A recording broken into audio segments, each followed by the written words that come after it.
can. Today I want to give you a quick video about vibrato, the mysterious, elusive talent of playing vibrato. So I'm going to give you some steps, and each step you must do easily and properly before you go on to the next step. Okay? So, are you ready to learn vibrato? Here we go. Alright, friends, so here we are going to learn vibrato, wrist vibrato. Okay, so I prefer wrist vibrato. I feel like it probably has a little bit more range of flexibility and versatility. But if you're doing arm vibrato, that's okay. It's still alright. Whatever's comfortable for you. This, we're going to address wrist vibrato. So, step number 1 is that you must hold the violin with your head only. So, test it.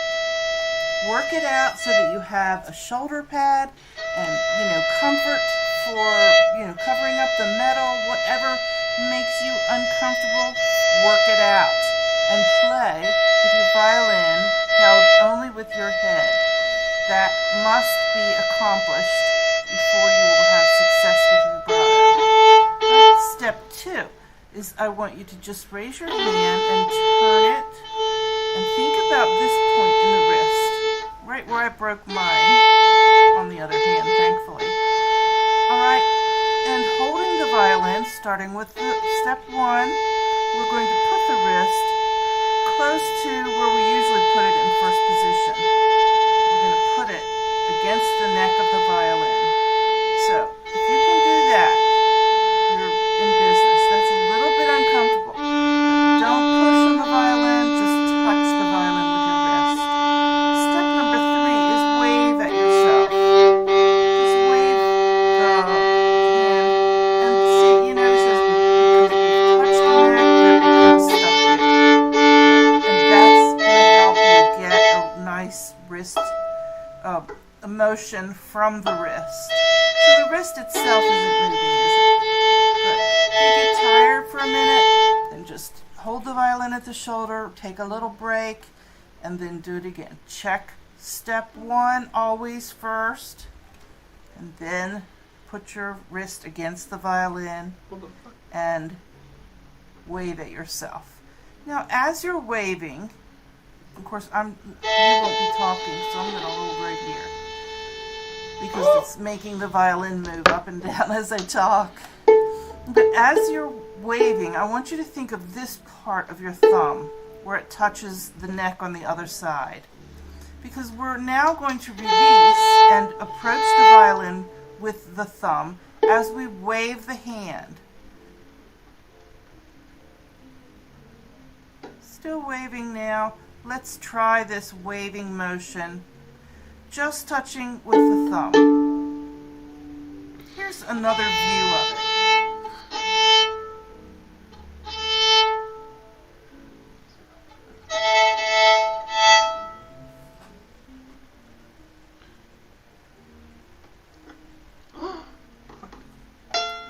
Step 1, always go back to that, always test it, because steps that follow will not succeed if you skip this. And this is the hardest one. Step 2, put the wrist against the violin, neck, right where you usually put your hand, and then start the wave. That's step 3. Thinking about where you touch the violin, approximately right there. Then slowly as you wave, go down, put the thumb against the neck, keep the wave going. Alright, now as we do step 4, if you are not comfortable with this, keep practicing it until you are. Do not move to step 4 until you're comfortable with this. Alright, now as you're waving your hand and you're kind of anchored right here with the thumb, you're going to be thinking about the tip of your third finger. At this point, you could use any finger you want, but I like to use the third finger because it tends to be the loosest. And as we learn vibrato, It seems to be easiest for third finger. If you think second finger is, or even first, is easier to use, then you can certainly use that. But think about that third finger as you do the wave. Now notice we're not touching the violin here.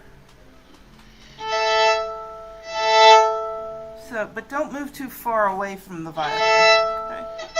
Right there. Don't move too far out here. Think about that third finger approaching the A string. It's getting closer in. Keep checking that wrist motion. And now gently touch the string. You'll hear it sliding. It's sliding up and down the string.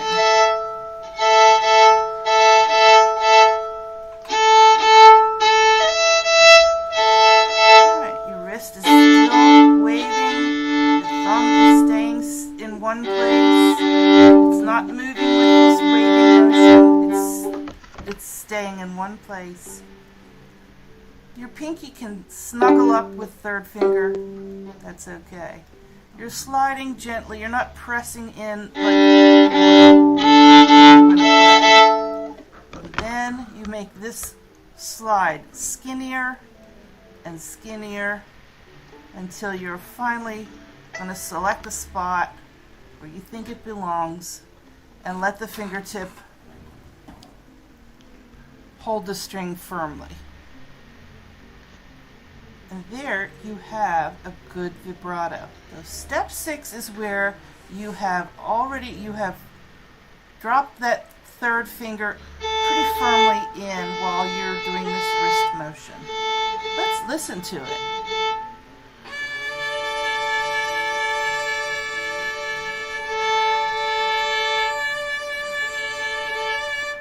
And now, if that's comfortable for you, congratulations.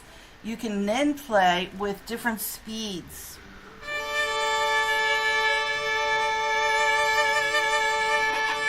But you have the general action of the hand. Then try it with other fingerings. So if you have any questions, drop me a comment in the comments section. Thank you so much for watching. Please like the video, and I'll see you in the next tutorial.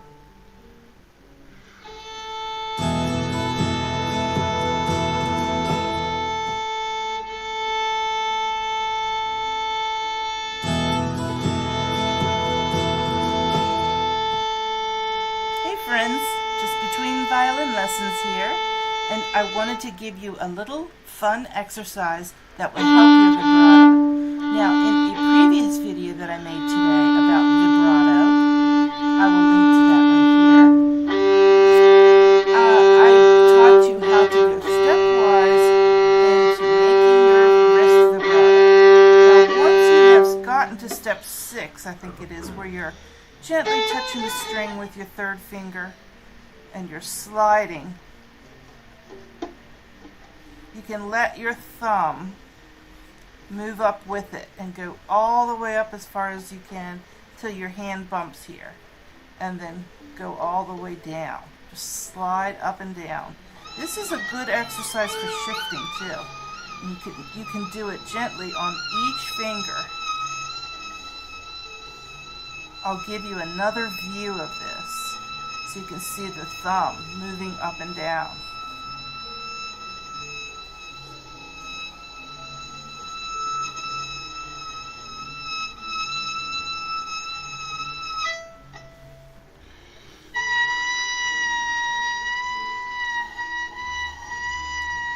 When you're doing this, make sure that you keep the hand relaxed. No tension. No tension at all. Not pressing the finger down on the string, not pressing the thumb against the neck. You're holding the violin with your head only, and you can release it at any time. Alright, so we're going to make this a little bit more, even more fun. Just move this action over to this E string. And let's do the first finger. So we're going to set the first finger rather firmly. But remember, do this sliding action with all the fingers first. Make sure that you're comfortable with it. And make sure that you've got your violin in position, holding with your head only. All right, so setting the finger firmly.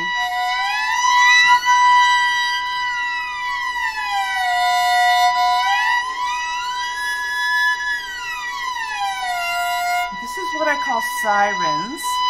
And they're fun, especially if you're trying to annoy someone. You can go slow or fast. Go as high as you can. Use another finger. Keep your hand nice and relaxed. No tension in the hand.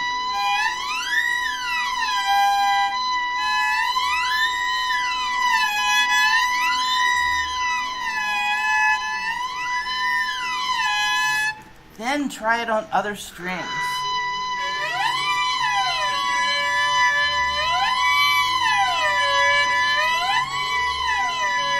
Notice how the bow goes really slow.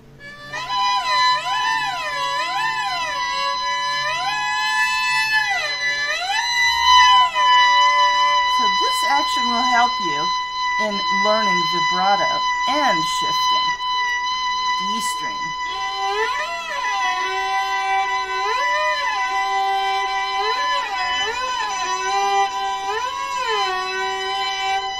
G string.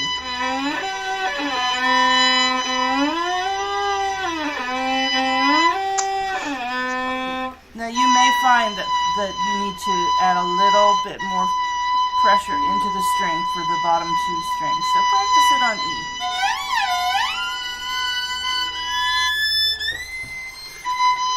The thumb hangs on right here.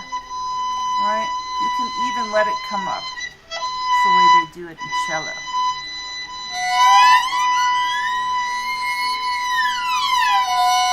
So you should have total freedom to move your hand. The siren helps you have this nice freedom, and it also gets that relaxed motion going. So I hope you have fun with it. If you found this video useful, I hope you will like the video. Drop me a comment if you need any help with it, and I'll see you in the next tutorial.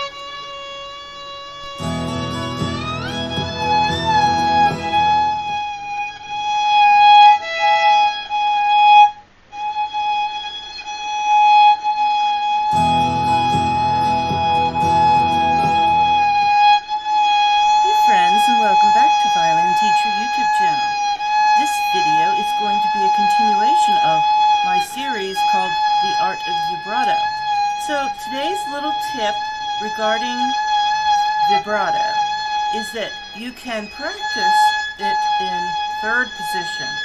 So if you've ever seen third position, I'm sure you have, you can bump up against here and then you'll have a nice kind of anchor, and then you can just do it like a D scale.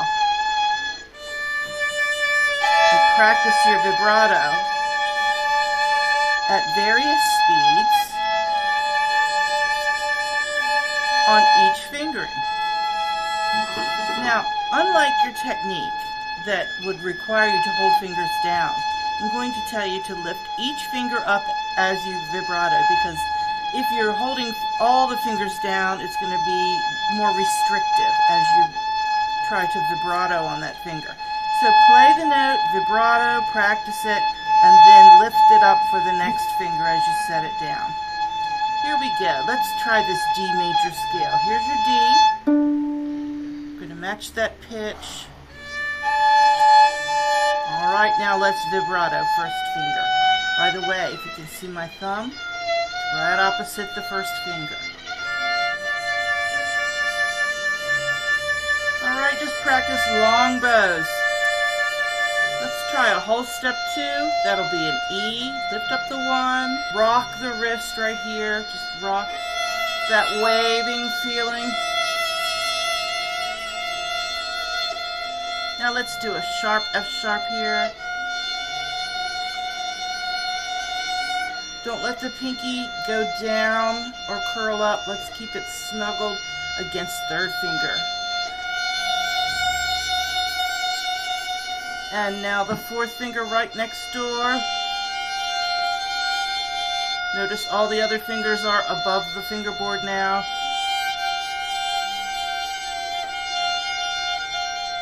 So this is a good exercise in third position that will reinforce your work on vibrato. If you found this tip useful, please like the video and stay tuned for more tips on the art of vibrato.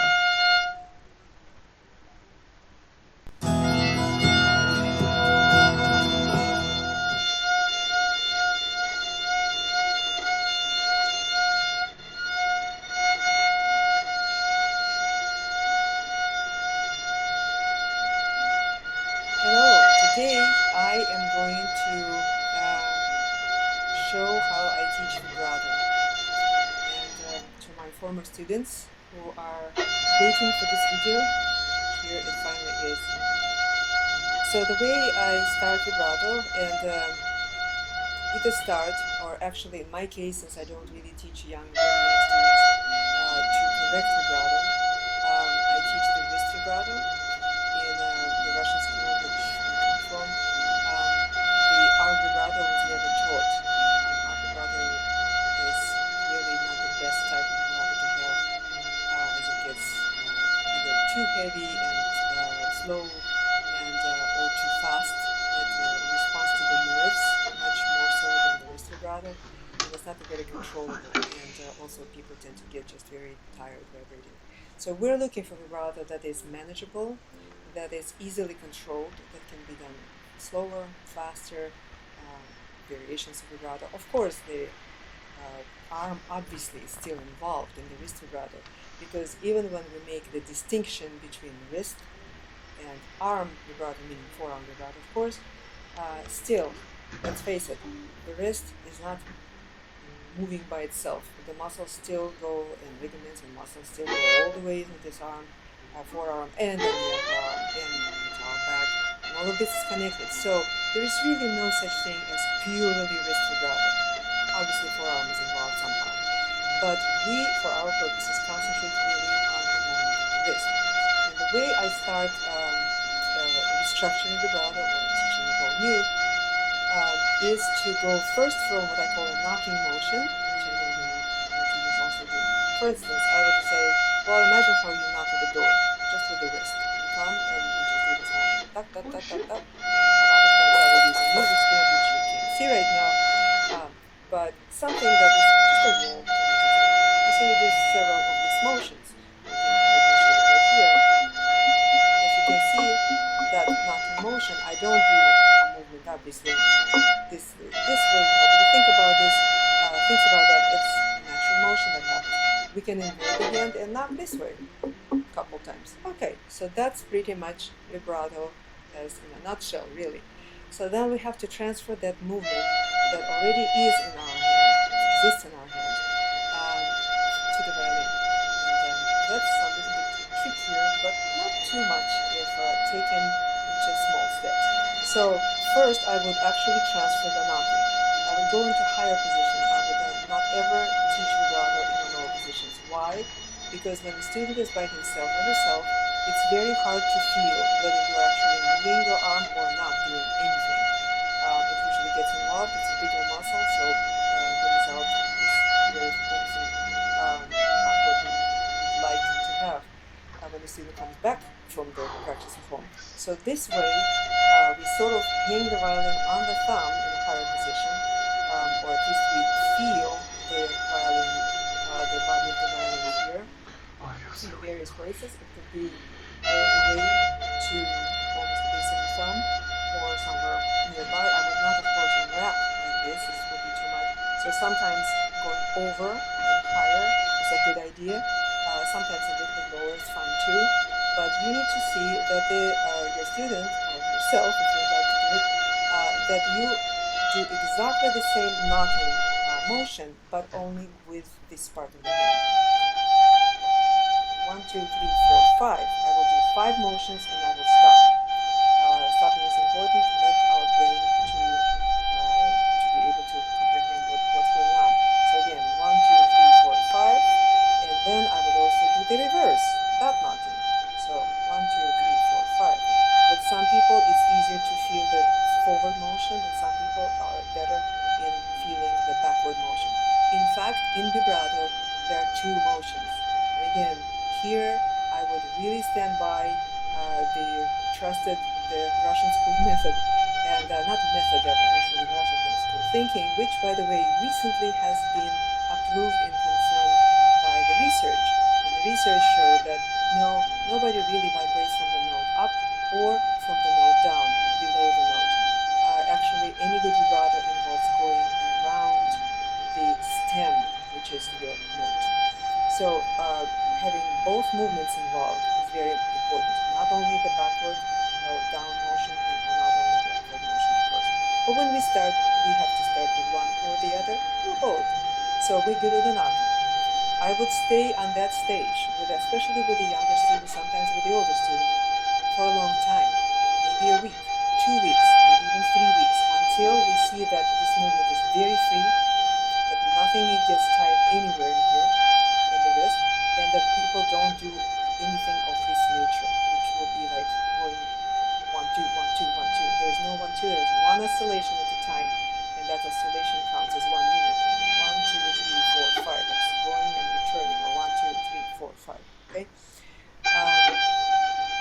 After that, after it's clear that this is stuk, this is the hardest part. The hardest part is to transfer the up and down knocking motion to the sliding motion.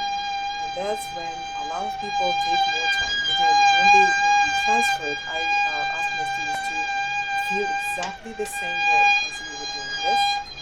Now you will be going it in a slightly different direction. So the finger could be either placed in between the strings very lightly, or on the top of one string, whichever, doesn't matter. D sometimes A, usually one of those middle two, and just transfer the movement. So again, we're touching here, we're not leaving, we don't go out of the violin, and we don't get completely glued to the side of the violin either. So that's the moment. Again, I will do 5. 1, 2, 3, 4, 5. Now I start backwards, and now I will start forward. 2, 3, 4, 5. Okay, and we do it with the stops. Stop. I would alternate up and down, for instance, and maybe I will just do something that is more comfortable for me at the time. So once this is placed, and once you know for sure that your student is not doing, or you yourself are not doing any kind of angular motions, and everything is flowing and it doesn't cause any discomfort anywhere, you can add the bow. And usually this happens to be harmonic, which is very useful with the D or A. Let's say I'm on D string right now, so I will start, and the bow will go, and my rhythm that by now I have accomplished 1, 2, 3, 4, 5. Now I think, oh, those are going to be my 8 notes. So 1, 2, 3, 4 become. Now at this point I will try it. The bow will move over time. The left hand will start and stop. And, important thing, it will slide. The finger will not press the string at all. It will be very lightly touching harmonic and just slide whatever it needs to slide. So this is starting to move forward, this is starting backward. Whichever way you do it, it will go back and forth anyway. So once that has been established, again, the bow goes in 4, doesn't stop anywhere. Vibrato starts, what will eventually be vibrato, starts in the beginning of the bow, which is very important, since so many people delay vibrato for technical reasons. And then it's important, next part is to put it to the metronome. And here it's very important is to catch the speed of your motion. For instance, my motion is da da da da da, so I will go to the metronome and I will try to catch that speed. And I happen to be, it looks like around 96 right now. In fact, no, it feels a little slow, so I will go up, and I'm right now.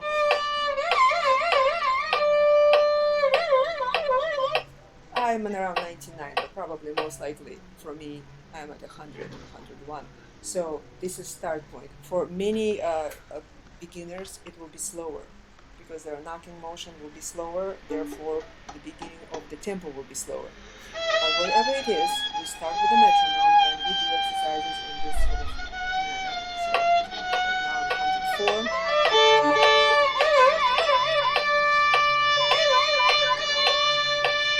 2, 3, 4, 5, and then stop. And so on. So you do it for, I don't know, 30 seconds. I don't want to do it more than a minute because I think it will be too much. It's an overload of this kind of strange sound, very slidey, although it's very light. We keep advancing the metronome up. So we go from 104 to 106, let's say. The goal is not to feel the difference, not to feel that it's actually accelerating. So you do whatever little acceleration during one day. Again, from 104 to probably 112, you won't notice much difference if the movement is correct. You just keep going. But I would stop there. Next day I will start a little bit under that tempo. Again, just maybe even back from knocking, back to sliding, back to the metronome, a little bit below of what you left yesterday, and then you go above. So when in that manner you go to the 120 or about 120, which is a faster tempo, in this case that is tempo. In this time, I suggest to convert the eighth notes, or eighth notes actually will stay the same, but to convert your finger from triplets to triplets. And that means that this speed will remain exactly the same, but the metronome will be reset now. In order to make it triplets, we reset to 80. From 120, it will go to 80. So then the metronome is like this. Your movements are exactly the way that you were, but you're thinking 3 now. 1, 2, 3, 1, 2, 3, 1, 2. Or in other words, 1, 2, 3, 2, 2, 3, 3, 4. You're still in 4. Now your quarter note became quarter and a half. Okay, so here it will go in 3.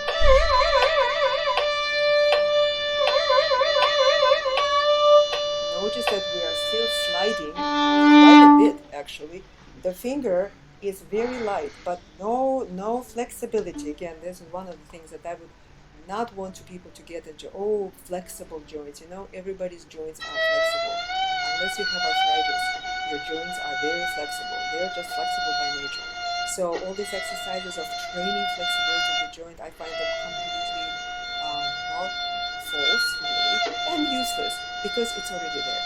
Especially with younger people. Again, if you don't have arthritis, you're flexibly fine. In this case, we are not worried about this. In fact, I hope you see it, my finger really doesn't change shape. I don't make it stay.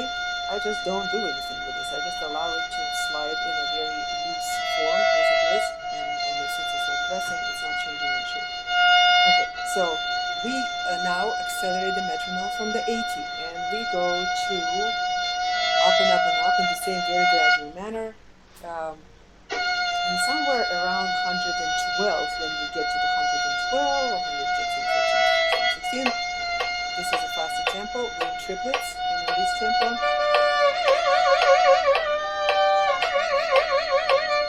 as you notice, of course, it was a big jump from one tempo to another.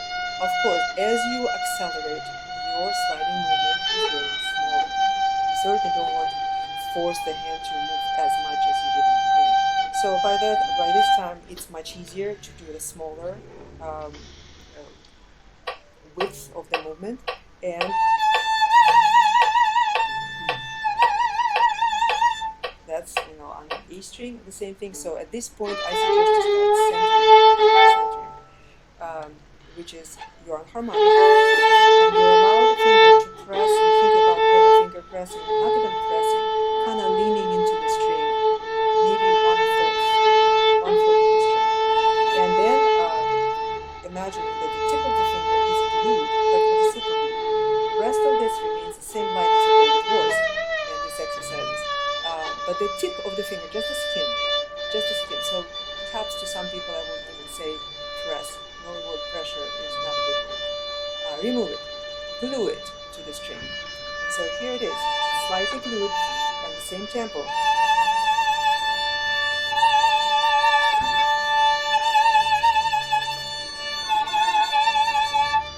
still in the same tempo. We hear the triplets, subdivision of triplets.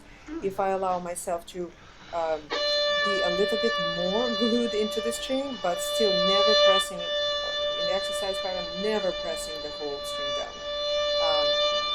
Then we will hear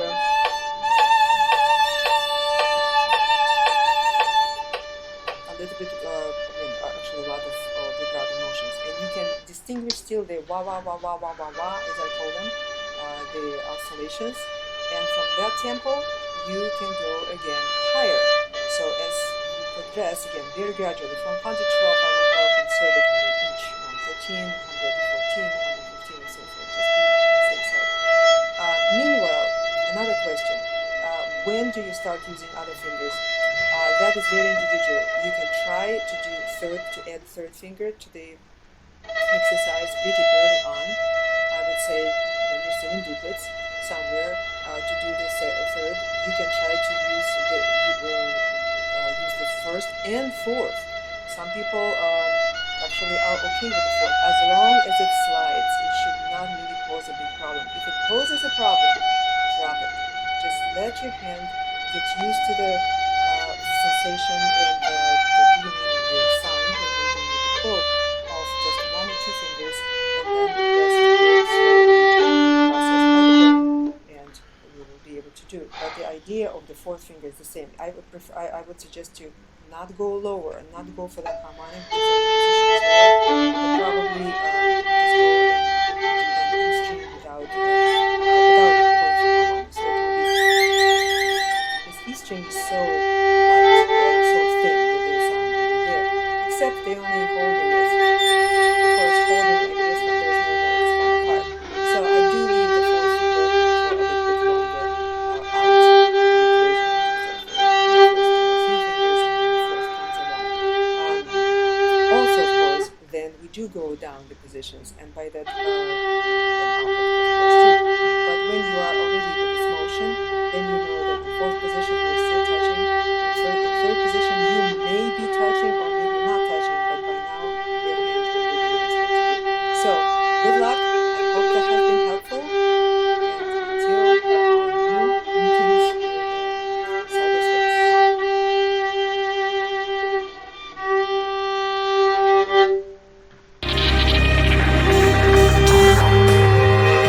The sound of these violins is unique,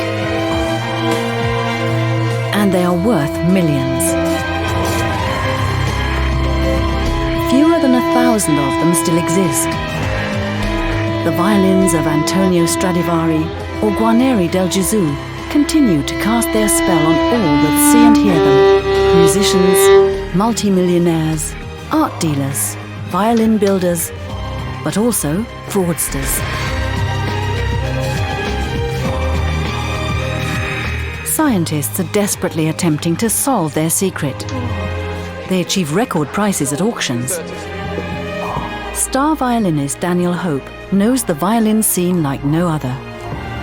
We join him on a discovery tour of the exciting world of rare stringed instruments.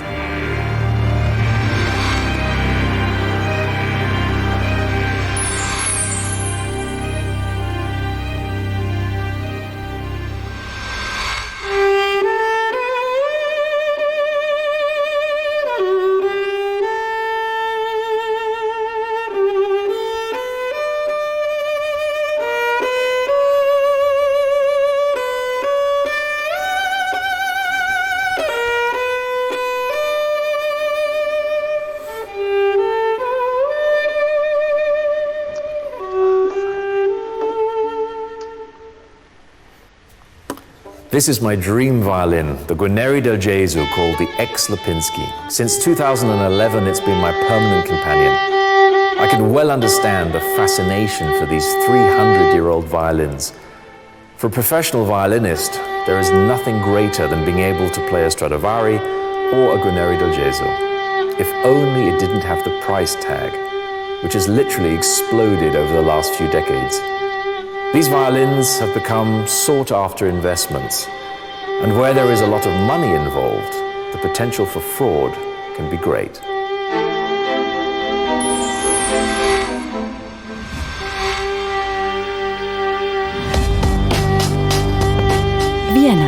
September the 19th, 2012. The beginning of proceedings of one of the most spectacular violin dealer scandals of all time, involving millions.